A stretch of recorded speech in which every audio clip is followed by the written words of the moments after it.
우리가 지난주에 성만찬 예식을 하고 그리고 이번 주에 말씀을 대언하게 되었습니다. 그러니까 한 2주 만에 말씀에 단에 다시 올라온 것 같아요.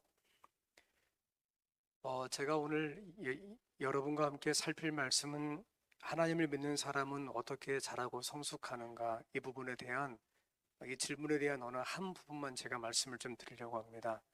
여러분, 제가 올 연초에 첫 안식일에서 했던 서두의 말씀은 변화에 대한 것이었습니다. 변화. 하나님 안에서 성숙을 의미하죠. 여러분, 그런데 이게 마음처럼 쉽게 되지는 않지요. 그래서 그때 제가 이런 글을 보여드린 적이 있습니다. 체인지, 변화, 바뀌는 것입니다. 공이 가다가 투수가 공을 던졌는데 공이 쭉 포수를 향해서 가다가 반듯하게 가는 공도 있고, 어떤 공? 가다가 휘어지는 공도 있죠. 그래서 제가 야구를 잘 모르지만 좀 과하게 휘어지면 커브라고 하는데 맞습니까? 가다가 적당히 휘어지면 체인지업이라고 하는데 제가 바르게 이해하고 있는 게 맞습니까? 저와 크게 다를 바가 없군요. 예, 그렇습니다. 예, 체인지, 변화. 여기에서 보세요. 글자 하나만 바꿉니다. 그러면 이렇게 됩니다. 변화가 기회가 되는 것이죠. 알파벳 G가 알파벳 C로 바뀌면 기회. 우리가 무슨 스포츠 같은 거 할 때 찬스가 왔다 할 때 그 찬스가 되는 것입니다. 작은 겁니다. 작은 거 하나만 바뀌면 그 사람의 인생이 바뀌는 겁니다. 제가 전에 길을 지나가다가 이 노래를 들은 적이 있다고 했어요. 잠시만요. 제가 방금 전까지 생각을 했는데 점 하나를 더하면 좀 도와주시겠어요? 그게 뭐였죠, 그게? 네? 점 하나를 더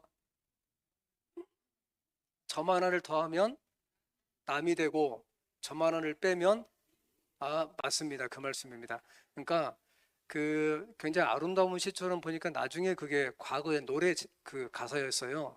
어떤 그러니까 님에다가 점을 붙이면 남이 되고 남에서 점을 빼면 님이 되는 겁니다. 그죠? 작은 거예요. 작은 건데 그거 작은 거 하나를 첨가하거나 작은 거 하나를 삭제하게 되면 전혀 다른 의미 되는 것이죠. 남이 되고 님이 되는 것처럼 변화가 되고 기회가 되는 겁니다. 여러분, 궁극적으로 하나님을 믿는 사람의 삶은 예수님을 닮아가는 것입니다. 이것을 가장 일반적인 용어로 그 사람이 성숙하다라고 표현을 하죠. 사람으로 치면 어른이 되는 것이고 과일로 치면 과일이 무로 익었다고 표현할 수가 있겠습니다. 근데 오늘 본문의 말씀은 우리에게 이렇게 말씀하십니다. 우리가 다 하나님의 아들을 믿는 것과 아는 일에 하나가 되어 온전한 사람을 이루어 그리스도의 장성한 분량이 충만한 데까지 이르리니 이는 우리가 이제부터 어린아이가 되지 아니하며 사람의 속임수와 간사한 유혹에 빠져 온갖 교훈의 풍조에 밀려 요동하지 않게 하려 함이라. 여기에서 온전한 사람을 이룬다. 그래서 온전하다 이 말이 사람이 자란다, 어른 된다 이런 의미가 있겠지만 본문에서 온전한 이 말의 헬라어 원어는 성숙하다라는 것과 동의어입니다. 따라서 온전한 사람을 이룬다 이 말은 사람이 끊임없이 키가 큰다 그런 뜻이 아니고 그 사람이 어떤 사람이 된다? 성숙한 사람이 된다. 그러면 여러분 성숙한 사람의 반대어는 뭐가 될까요? 미숙한 사람이죠. 따라서 사람을 크게 나누면 성숙한 사람이 있고 미숙한 사람이 있어요. 동일한 사람이에요. 숨을 쉬고 밥을 먹고 자라고 성장합니다. 하지만 그 사람의 삶과 태도에 따라서 성숙할 수가 있고 미숙할 수도 있다는 것이죠. 여러분, 그런데 성숙이라는 것은 어느 한순간에 갑자기 이루어지는 것은 아닙니다. 사람이 밥을 먹고 키가 자라고 시간이 지난다고 해서 사람이 전부 다 성숙하게 되는 것은 아닙니다. 성숙한 사람은 어떻게 살아가는가? 여러 가지를 정리할 수 있겠지만 그 가운데 하나가 자신의 내면 세계, 자기의 마음 속에 예수 그리스도를 닮을 수 있도록 그리고 예수님의 인격까지 자라기를 소망하면서 살아가는 사람입니다. 따라서 성숙하다, 그 사람이 하나님 안에서 성숙하다, 이 말은 그가 예수 그리스도의 마음을 갖고 살아간다고 우리가 표현할 수가 있겠습니다. 그럼 예수님의 마음을 가져가는 사람들의 특징은 무엇인가? 첫 번째가, 이런 사람들은 마음의 질서가 반듯한 사람이에요. 사람의 마음에도 질서가 있어요, 여러분. 이 마음의 질서는 일반적으로 그 사람이 날마다 직면하는 사람과 사건 속에서 자기가 경험하고 있는 것들을 어떻게 해석하는가, 그리고 그 해석에 대해서 내가 어떤 태도를 갖고 살아가는가에 따라서 완전 달라지는 거예요. 그래서 동일한 사건을 경험하면서도 거기에서 교훈을 찾는 사람이 있고 거기에서 불평을 하는 사람이 있는 것이에요. 동일한 사람을 만나도 아주 그 사람을 통해서 얻을 것이 있는 사람이 있고 그렇지 못한 사람이 있는 것이죠. 제가 전에 한번 책을 읽은 말씀을 드린 적이 있는데, 제가 말씀을 보다가 그 저번 어떤 책을 다시 본 게 이런 거예요. 예. 강용우 박사, 한국 최초의 시각장애인 박사입니다. 물론 그는 한국에서 살지 하고 나중에 도미에서 미국에 살다가 거기에서 죽었습니다. 그가 자기 인생을 정리하면서 자기 인생에 대한 자서전을 썼습니다. 이 책을 읽어보면 책이 아주 쉽게 읽어지는 책입니다. 그는 1장에서 자기가 12살 되었을 때 자기 이야기를 시작합니다. 동네에서 공을 차다가, 공을 차면 차기도 하고 맞기도 하지 않습니까? 아마 상대편 친구가 공을 몰고 왔나 봅니다. 그걸 이렇게 저렇게 막다가 친구가 공을 찼는데 글쎄 자기 눈에 공이 3개 맞은 거예요. 그리고 점점점 시간이 지나면서 두 눈이 실명합니다. 의도하지 않았고 절대 예상하지 않았지만 그 순간부터 그는 죽을 때까지 앞을 보지 못한 장애인으로 살아갑니다. 아들이 하나예요. 엄마가 충격을 받습니다. 아빠도 안 계시는데 아들 하나 보고 살아가는데 충격을 받은 엄마가 너무나 충격을 받아서 아파서 돌아가십니다. 이것을 앞을 보지 못한 아들이 목격하는 거예요. 눈을 보지 못하지만 목격합니다.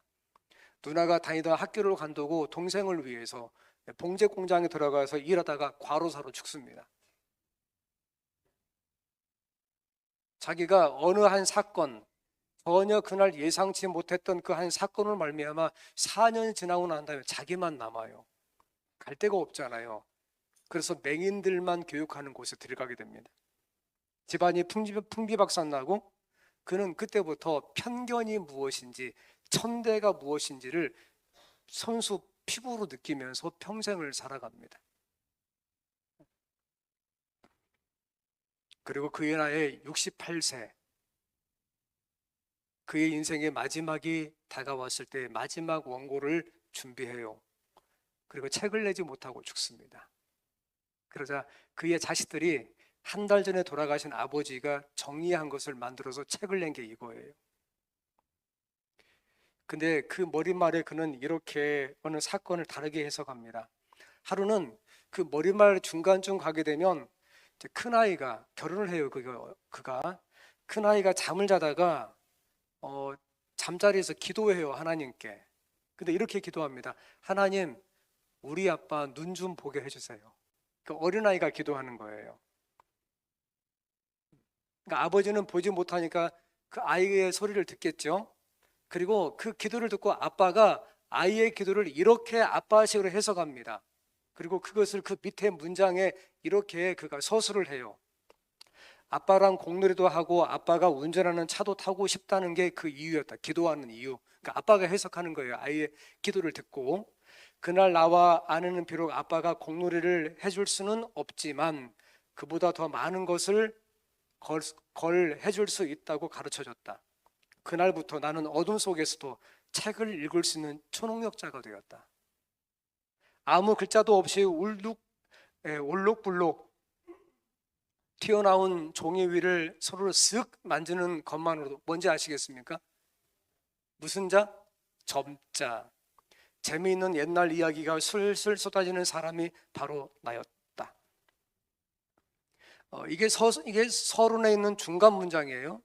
중간쯤 있다 보면 한 170점 정도 해가지고 3장 정도 넘어가다 보면 그가 이 부분에 대해서 이렇게 또 이렇게 글을 이어가는데요. 맹인인 아빠가 눈을 뜬 사람보다 더 잘할 수 있는 것도 있어. 다른 사람은 불을 끄면 책을 못 읽어주지. 하지만 아빠는 불을 끄고도 점자로 성경 이야기를 읽어줄 수 있잖아. 자기가 경험한 동일한 사건, 의도했던지 의도하지 않았던지 여러분과 저는 인생의 시간 속에서 수많은 사람을 만나고 수많은 사건과 사안에 직면합니다.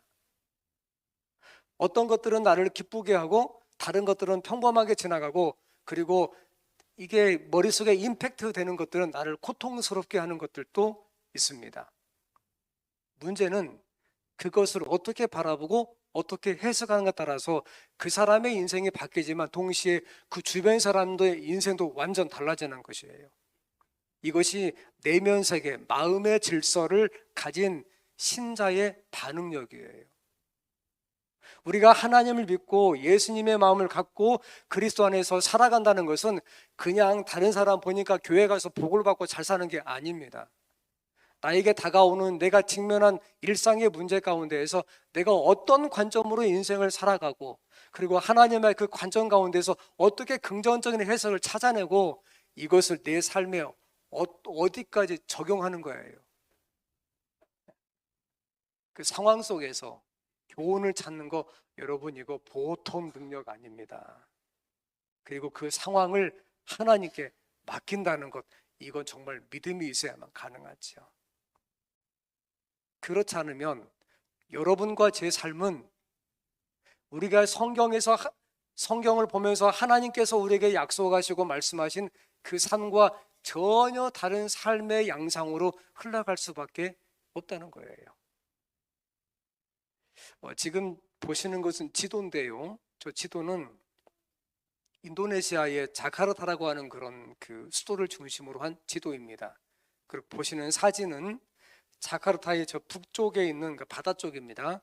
북쪽에 있는 어느 한 마을에 모든 집이 다 잠기고 집 한 채 남아 있는 겁니다. 전 세계에서 가장 빨리 가라앉는 도시. 1년에 10cm, 10년이면 1m, 20년이면 몇 미터? 2m. 우리 교회에서 가장 키가 큰 사람보다 더 높이에 잠깁니다. 이것은 어느 한순간에 벌어진 것은 아닙니다. 아주 오랫동안 이것이 반복되다가 지금은 아주 가속화가 되었죠. 그래서 국가는 막대한 예산을 들여서 그 물이 다가오는 그 바닷가에다가 시멘트로 방벽을 쌓기 시작합니다. 근데 보면은 방벽을 처음에는 이만큼 쌓았습니다. 글쎄 그 다음에 그러니까 파도가 더 높이 치는 거예요. 그래 해마다 계속 시멘트를 올립니다.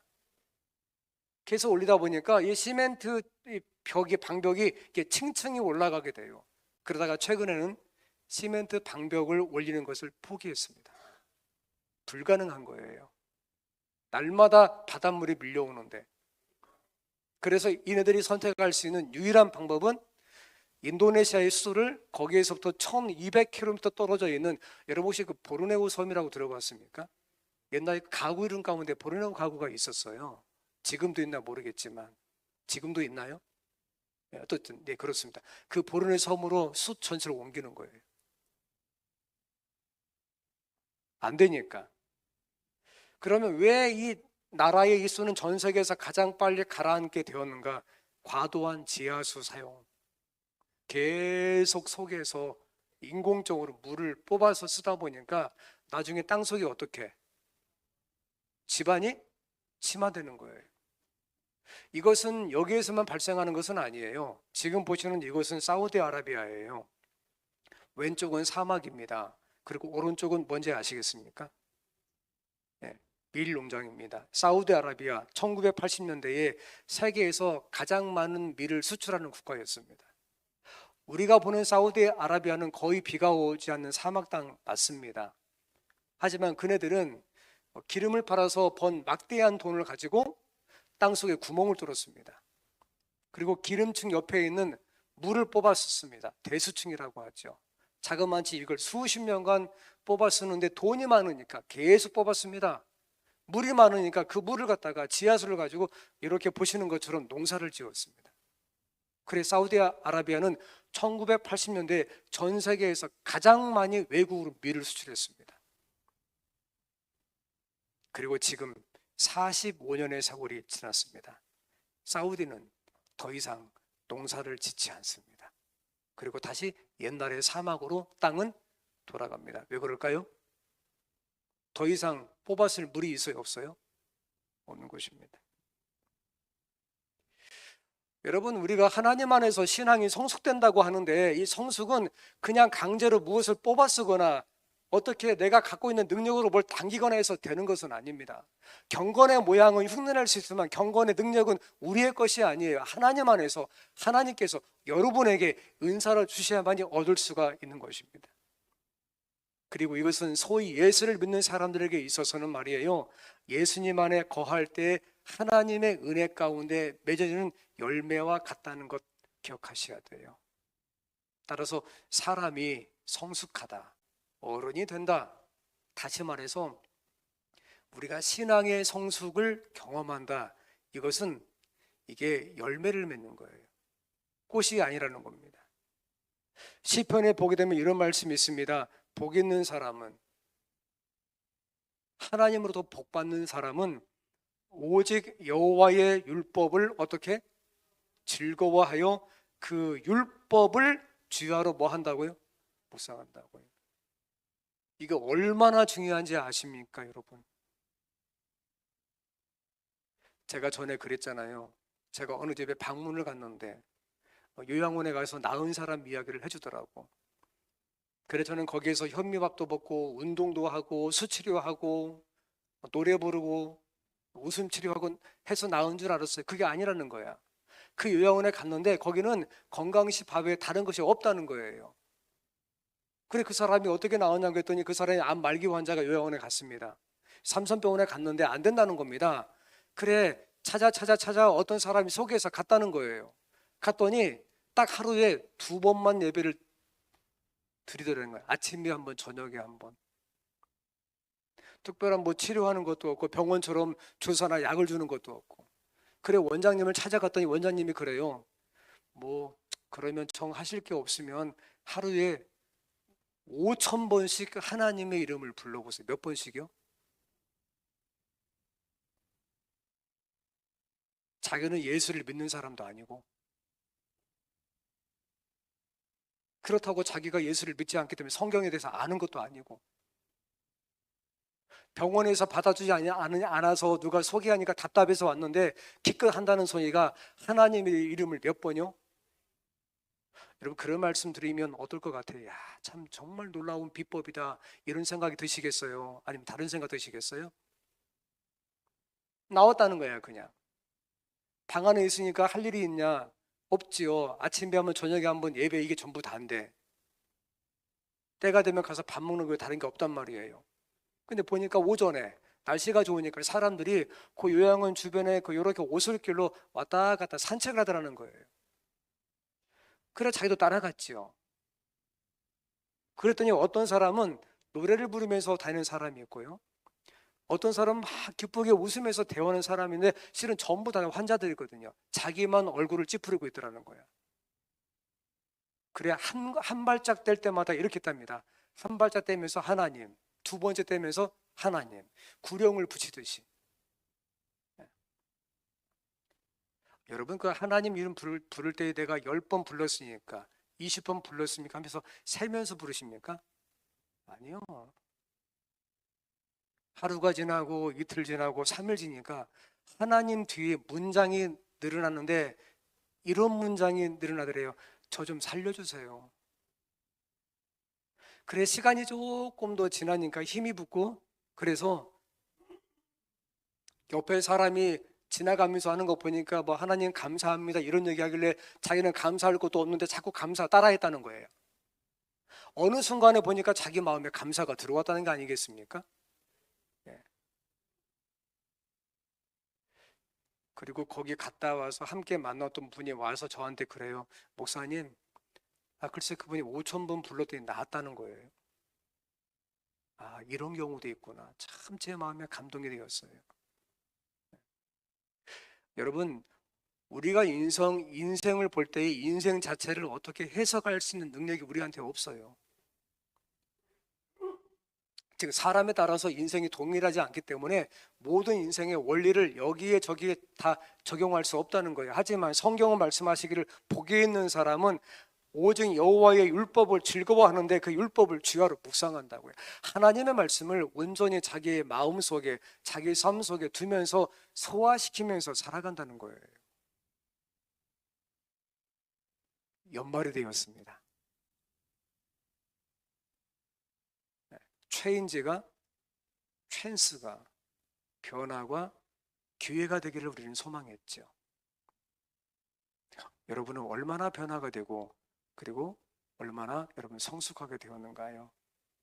오늘 우리가 그리스도 예수 안에 있기로 선택하고 하나님께 그런 은혜를 구하게 되면 하나님은 여러분의 심령 가운데 임하셔서 여러분을 성숙으로 인도하신다는 것 여러분 기억하시기를 바랍니다.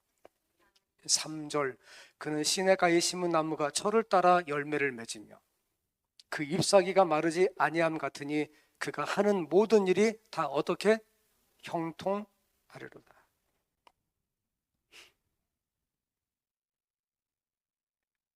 꽃길만 걸으세요. 꽃과 같은 인생이 되세요. 여러분, 꽃이 인기라면 열매는 인격입니다. 고상한 인격은 꽃으로 이렇게 만들어지는 게 아닙니다.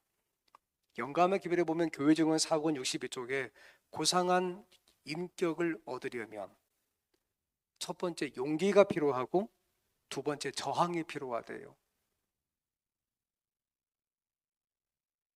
성숙한 사람이 되려면 도덕적 용기, 선하지 않는 거에 대해서 이익과 손해를 계산하지 아니하고 내가 선한 하나님의 은혜 가운데 거하겠다고 하는 그런 용기, 그리고 내 삶의 내 약점을 지속적으로 공략해서 나를 넘어뜨리게 하려고 하는 유혹에 대한 끊임없는 의지적 저항, 이 두 가지가 필요하다는 거예요.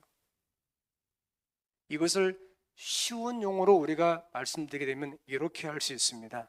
내가 누구 안에 머무는 겁니까? 그리스도 예수 안에서 살아가는 것입니다. 이게 바울 신학의 핵심이에요. 여러분, 제가 방금 앞서 읽었던 그 에베소서 4장 13절에 읽었는데 에베소서에만 이게 35번 나와요. 그리스도 안에서, 그리스도 안에서. 이것을 요한복음 15장에서 예수님은 가지가 포도나무에 어떻게 붙어 있으면 열매를 많이 맺는 것, 이것을 요한복음 15장 5절 이하에서는 내가 그 안에, 그가 누구 안에, 내 안에, 이렇게 말씀하신 것입니다. 삶의 우선순위가 분명하다는 것은 내 마음속 내면 세계의 질서가 바른 거라니까요. 질서가 바른 사람들은 잘한 사람이에요. 잘한 사람들은 하나님의 성숙에 이르는 하나님의 은혜를 받을 수가 있단 말이에요.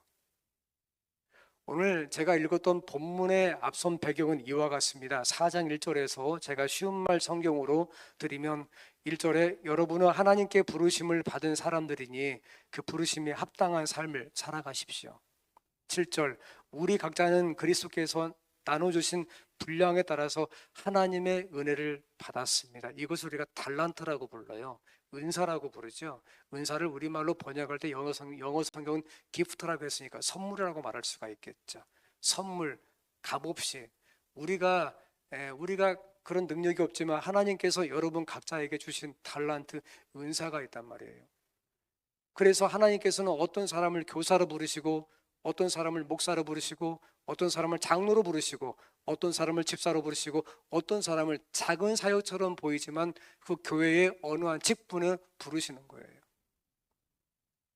그리고 거기에 순종하고 함께 하게 되면 그 전에 우리가 경험하지 못했던 하나님의 은혜까지 이룰 수 있다는 것 여러분 기억하시기를 바랍니다. 그러면서 12절, 이것은 성도들을 준비시켜서 하나님의 백성을 섬기는 일을 할 수 있도록 하기 위함이며 그래서 그리스도의 몸을 온전히 세우려 하는 것입니다. 그러면서 13절, 그리하여 우리 모두는 하나님의 아들 예수 그리스도를 믿는 일과 아는 일에 하나가 되어 나아가 더욱 온전한 모습으로 어떻게 성숙해져서 마침내 그리스도의 충만하심의 경지까지 이르게 됩니다. 사랑하는 성도 여러분, 그래서 우리가 인생에서 추구해야 할 것은 뭐냐면 열매 맺는 신앙과 성숙한 인생이에요. 다시 한번 정리해 볼까요? 이것은 내면 세계의 질서와 관련이 있고 그 세워진 질서를 바탕으로 해서 나에게 다가오는 수많은 사건과 사람에 대해서 해석하는 능력, 그리고 그것을 어떻게 적용시키는 것과 밀접한 관련이 있다는 거예요. 이것을 위해서 에베소서는 두 가지를 말하고 있는데요. 첫 번째 14절에 유혹에 흔들리지 않는 견고한 사람.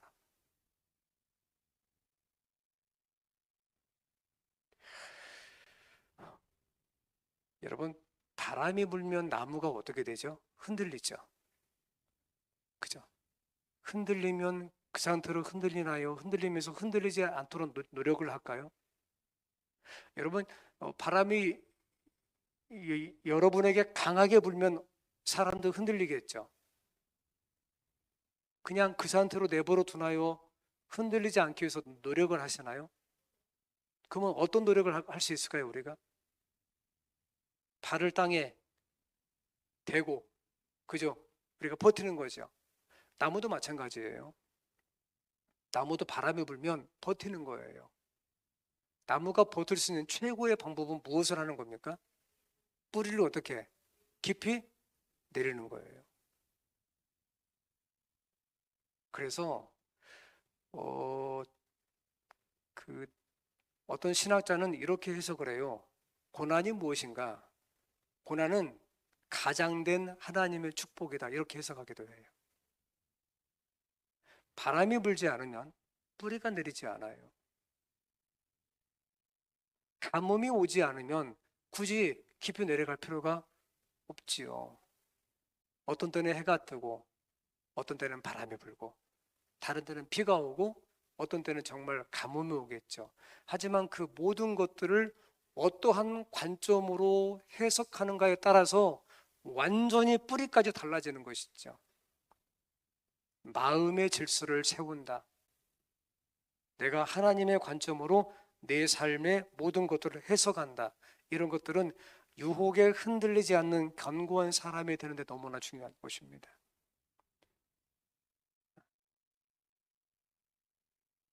두 번째, 영적으로 성장하는 신자가 되라고 15절에 성경 규정하고 있어요. 성경절을 제가 다 보지는 않았습니다. 신앙은 성숙하지만 동시에 성장하는 거예요. 이것을 위해서 가장 중요한 게 있다면 그것은 선택과 의지입니다. 오늘 우리가 여기에 앉아 있는 것 정말 하나님의 은혜예요. 하지만 그것도 여러분이 하나님께서 여러분 각자에게 역사하시는 하나님의 역사에 여러분들이 동의하고, 그죠? 선택을 했기 때문에 여기에 있는 것이에요. 따라서 은혜라고 하는 것은 어떻게 보면 하나님께서 전적으로 우리에게 은혜를 주실 때도 있지만 다른 경우에 우리가 하나님의 역사에 순종해서 그 순종함대로 살아가게 되었을 때에 거기에 하나님의 또 다른 역사를 통해서 은혜에 이르게 되는 경우가 아주 많다는 거예요. 그리고 마지막으로 우리가 성숙한 사람이 된다. 우리의 인격이 품격처럼 그렇게 변한다. 이것은 이 말씀으로 정리가 될 수 있겠습니다. 같이 읽어보시겠습니까? 시작. 너희 아버지의 자비하심 같이 너희도 자비로운 자가 되라. 다른 말씀에서 온전한 표현했고 온전한 이 말은 다시 성숙한과 동의어예요. 헬라어도 동의어고 영어도 교차 번역을 했더라고요. 퍼펙트하고 멀추하고 보니까. 이것이 어떻게 삶에서 나오는가? 자비로운 태도로 나오는 거예요. 자비로운 태도로. 자, 정리해 볼까요? 하나님께서 우리 마음에 거하시는데 그러려면 내가 하나님을 먼저 영접해야 되지 않겠습니까? 그러죠. 그러면 우리는 아침에 일어나서 하나님, 제가 하나님의 은혜 가운데 오늘도 살아갑니다. 제가 하나님을 영접합니다. 그러니 오늘도 제 삶에 오시옵소서. 그리고 하루를 살아가잖아요. 살아가면서 아까 제가 말씀드렸죠. 그것을 어떻게 해석하느냐에 따라서 하루가 달라진다고. 그 가운데 하나님의 은혜가 있으니 우리가 하나님 아버지께서 우리를 향해서 자비하심을 베푸신 것처럼 우리가 실천 가운데에서 자비로운 하루를 살아갈 수 있다면 여러분과 제 하루는 성숙한 하루가 될 거라는 거예요. 이것을 저는 개인적으로 이렇게 정리합니다. 제가 자주 반복하는 말씀인데 이렇게 정리합니다. 밑에 글씨 한번 같이 보시겠습니까? 시작. 항상 하나님 앞에 서는 사람.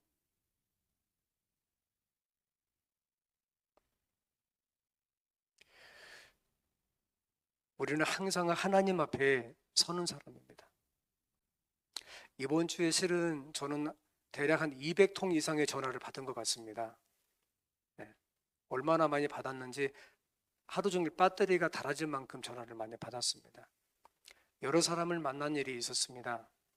그런데 제 앞에 있는 사람들이 저와 함께 대화한 가운데 10명 가운데 9명은 참 다양한 사연들을 저한테 말씀하시는 그런 시간을 가졌습니다. 오전은 괜찮은데 오후쯤 되니까 이야기를 듣기가 싫어지는 거예요. 여러분 그럴 때 있죠. 오전은 버티겠는데 오후쯤 되니까.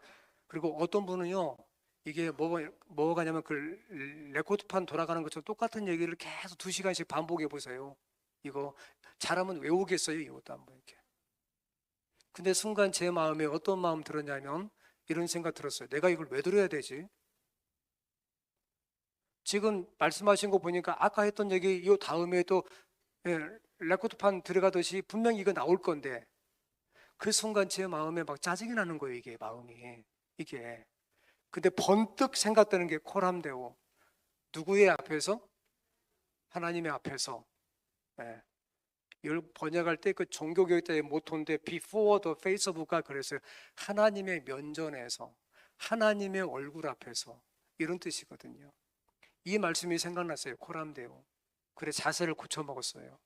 그리고 이렇게 했습니다. 처음 듣는 것처럼 들어야지. 이렇게 제 마음에. 이미 머릿속에는 기억에 남아 있는데 제 태도를 처음 듣는 것처럼 내가 들어야지 하고 허리를 세우고 엉덩이를 쭉 당기면서 듣기 시작했어요. 저는 실은 그런 달란트가 많이 있지는 않거든요. 부족한 달란트인데 그런 태도로 또 시간이 지나갔어요. 그리고 그분이 지나가면서 저한테 이런 말씀하고 거의 제가 이런 부분이 약점이 있는데도 이렇게 말씀하고 갔어요. 참 제가 목사님하고 상담하고 갔는데 오늘처럼 좋은 날이 없었다고. 아 이렇게 하는구나. 상담을 이렇게 하는 것이구나. 제가 목회를 30년 해놓고도 이런 생각을 했다니까요. 하나님의 앞에서 하나님의 면전에서 마치 어떤 사건과 사람을 하나님이 앞에 있는 것처럼 이런 생각을 가지면 하나님의 은혜 가운데 거기에서 긍정적인 해석과 교훈을 찾는 데까지 이를 수가 있다니까요. 이것을 가리켜 우리는 다시 성숙을 말하다라고 정의할 수가 있겠습니다. 성도 여러분, 그러니 늘 인생을 살아가시면서 그리스도 예수의 십자가의 그 모습을 기억하시기를 바랍니다. 근본 하나님이시만 이 땅에 오셔서 주께서 가장 낮은 곳에 오셔서 그리고 사람을 위해서 당신의 생명을 대가로 지불하신 것, 그가 무덤에 들어가셨다가 사흘 만에 부활하시고 하늘로 올라가시면서 약속하신 것, 진실로 내가 속히 뭐하겠다? 오겠다. 하나님의 약속을 기억하시면서 다시금 한 주를 살아가고 연말을 살아가는 그런 신자가 되기를 바라면서 말씀을 드리겠습니다.